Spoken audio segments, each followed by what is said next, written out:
They say I'm not hungry. I'm out here. Keep going, KD. They call me a coward. Stephen A., you want to start here? Well, first of all, he's inaccurate. No one has ever questioned the work ethic of Kevin Durant.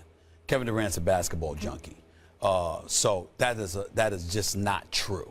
That's number one. Number two, I don't recall the word coward. Certainly never came out of my mouth. We just said that it's a weak move by a superstar to go to a pretty much already finished product. Number three, go ahead and do whatever you got to do to motivate yourself, but embrace reality for what it is. Kevin Durant, as a player, as far as I'm concerned, is one of the top 3 players on the planet. You can't find more than 3 players in the world better than him, as far as I'm concerned. He's just that lethal. But it's because of your greatness that the line is applicable. You understand? With greatness comes great responsibility. I don't know whether that was a Spider-Man movie or something else. Uncle Ben. Max reads all the time. He knows. Uncle Ben, okay. Well, I understand that. But here's the deal. Uncle Ben. Kevin Durant, he can find a way to motivate himself.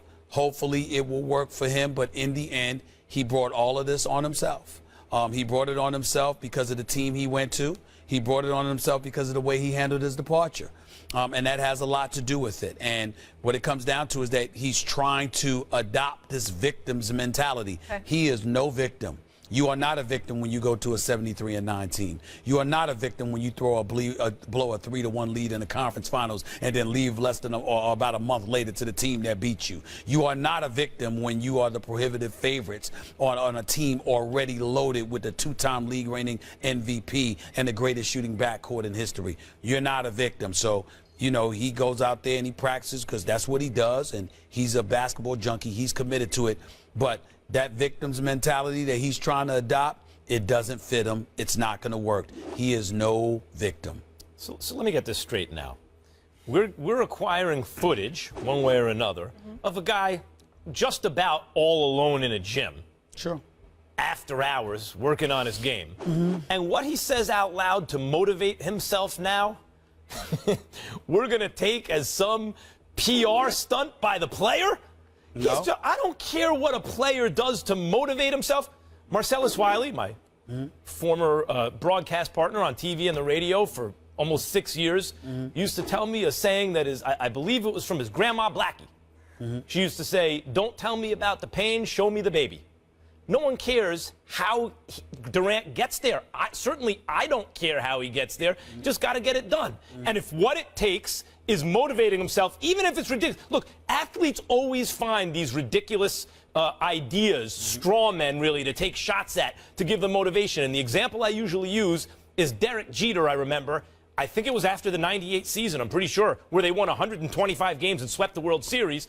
I remember Derek Jeter coming out and saying, like, "Oh, they thought we couldn't do it." And I thought, who are these people who thought you couldn't do it? Like, you guys were favored the whole way. You're considered one of the greatest teams of all time. But even someone like Derek Jeter, the consummate winner, no one would call him running from a challenge or anything like that, needed to find motivation. And in Durant's case, he's not just making it up. I'm quite sure he's seen this, not only on his mentions, on his timeline, but in the press. Maybe not from you, but from others.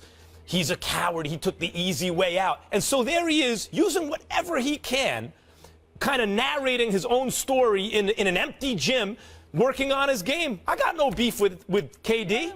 Well, let's be clear about something here. First of all, no one said it was a PR stunt. Secondly, in this day and age, who the hell knows whether or not it was one? Everybody uses everything. Twitter, Facebook, and beyond. Everything could be about. It wouldn't surprise me at all if 3 weeks from now we saw that as a commercial. You understand what I'm saying? I mean, it looked like a commercial. I'm just saying that's number 2. Number 3, what we do is we comment about what you put out there. He put that out into the stratosphere.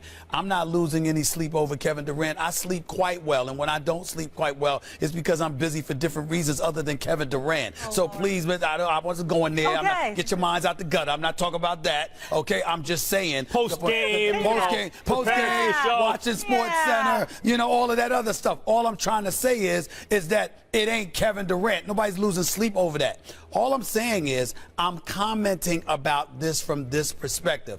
My brother, go ahead and go for the finals. All right? Don't sit up there and fabricate stories and do it. I mean, Michael Jordan and others may have done that to keep themselves motivated. What should motivate him is the fact that he never has one. Kevin Durant has never won a championship. I recall Michael Jordan motivating himself because Michael Jordan kept winning and beating up on everybody, and he was finding reasons to keep himself motivated so he could keep on winning. I don't recall Michael Jordan or others, for that matter, using fuels to motivate themselves. He's not cut from that cloth. I understand that. LeBron James, same thing. I don't recall LeBron James using things to motivate himself before he won a championship. When you are devoid of a title, when you are devoid of the chip, of that ring, that should be enough motivation in and of itself. That's what it is. That's what I'm saying. Here's the issue with KD that a lot of people have. When he says, it's not life or death for him, seems like it was life or death for Jordan, for Kobe, for Bird, for Magic. Even Magic with a smile still seemed like winning and losing was the only thing that mattered to him. And it doesn't feel that way to KD. And by his own admission, he thinks he said that in the last several years.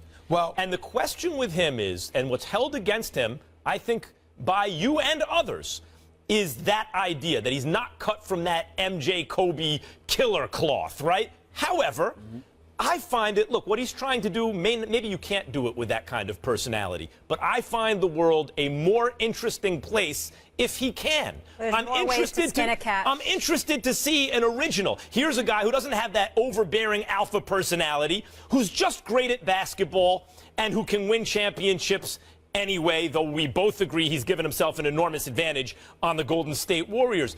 So wouldn't the world be more interesting, Stephen A. Smith, if he could do it with that personality? Fine. Max Kellerman, I'm a different dude. I'm an old school kind of guy. I get upset when people get on Kevin Durant for leaving Oklahoma City. I have no problem with him leaving Oklahoma City. That's what you want to do, what you want to do. My biggest issue is him going to the team that beat him. That is my only issue. That is something I told Jay-Z. That is something I told other members of his crew, which he doesn't believe I talk to, but trust me, I do. That is my issue with. Okay, in that case, what could he say out loud that would have been okay with you? If he would have said, they say I'm on a team that's giving me an unfair advantage. You complain about that. What can he say? What motivation does he get? We're commenting about this particular subject because I want to be clear about where I'm coming from. You let cats off the hook in certain respects when it comes to life and death or whatever. No, not literally, but you ain't playing for free, bro. This brother's going to make $26.6 million this year. He's got an endorsement deal that's going to give him over $300 million. Kevin Durant is getting paid. Yeah, and in spite of the fact that he's underpaid, wait a minute. I think he's. By the way, he's underpaid. Yeah. He is underpaid because Kevin Durant deserves all the money he can get because his talent demands it. But at the end of the day, when you're asking people to come and see you, Max, I need to see it hurt you more than it would hurt the average person when you lose. I was at Game 7. Remember, Molly, you and Skip talked to me the next morning. I was at courtside for Game 7. A lot of these Russell Westbrook walked off that court furious. Yep. Kevin Durant walked off the court looking quite comfortable with losing. KD I'm sorry. Is not the person that we want him to be. But he's his own person. He's something new. Wait a minute. We're not asking you to be a different person. That's entirely different. What we're asking you is to make sure that it is very obvious that when you lose, it hurts you more than it hurts anybody. Okay. What's wrong with that? Because a lot of the same dudes who people are like, oh, look at him, it's killing him. He just lost the championship. Those same dudes are at the club that night having a good time. And I'm saying, and I don't like them either. Well, okay, but they're over that issue. Want to see a show. Over that issue. You want to see over that issue. Right. Over that issue. I don't like that. You want to see a show, you don't care how I don't like that. Real quick, before we go to break, there's other great video of KD last night. It was on the 6 o'clock Sports Center. You were on it, so you probably didn't see it. But him and the Warriors team visited San Quentin. Is that how you say it? State Prison. They play an annual pickup game. KD didn't participate, but people should check it out on ESPN.com. It was a great piece. So well done. And shout out to them for making that visit. You know a little bit about basketball. A little bit. A little bit. Who's your team? After Kobe retired, I don't have a dog in the race. I'm just enjoying. How'd you feel about Durant going to the Warriors? Give it to me. Give it to me. Give it to me. Okay. To me, it's a lose-lose situation. Why?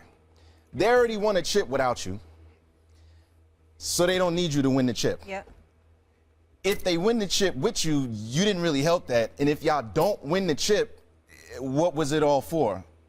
So I I just don't get it. That's well put. The problem is that KD is, in a sense, reverse engineering his greatness. The whole point of winning chips is I'm one of the central pieces of a championship team. The fact that we won a championship speaks to my greatness. But if you join a team like that already, how does it really speak to your greatness just because you got a chip?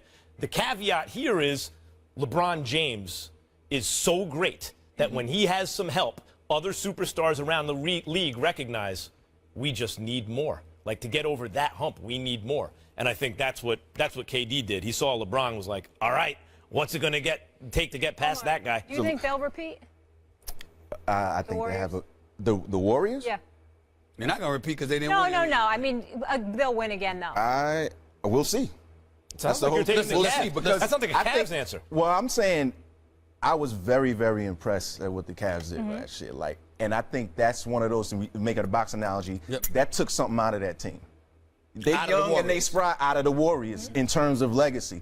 Because you look at Spurs having a run, having these runs. This is the team that has the moment right now.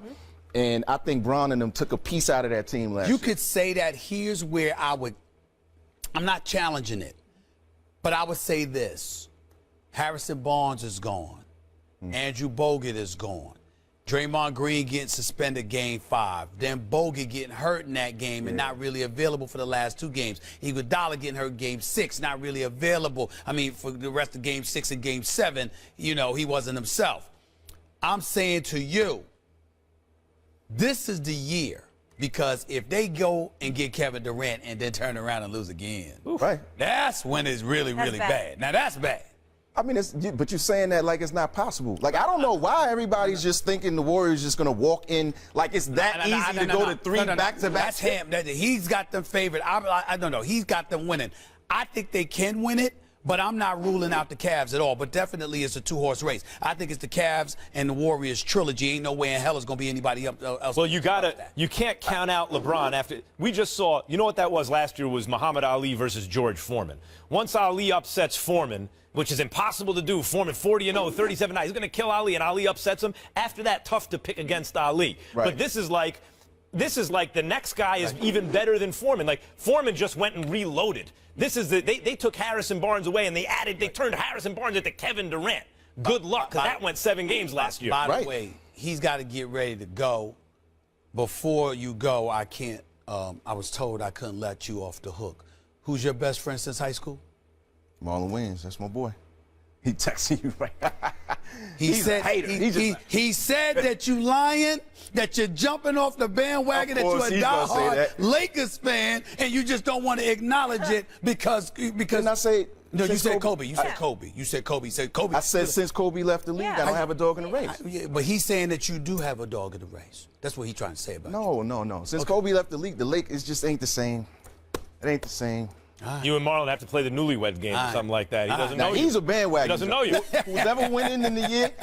I'll tell you a quick story before I go. One time we went to a Lakers game. They was playing the Kings. This dude had on a Lakers jersey. They were up.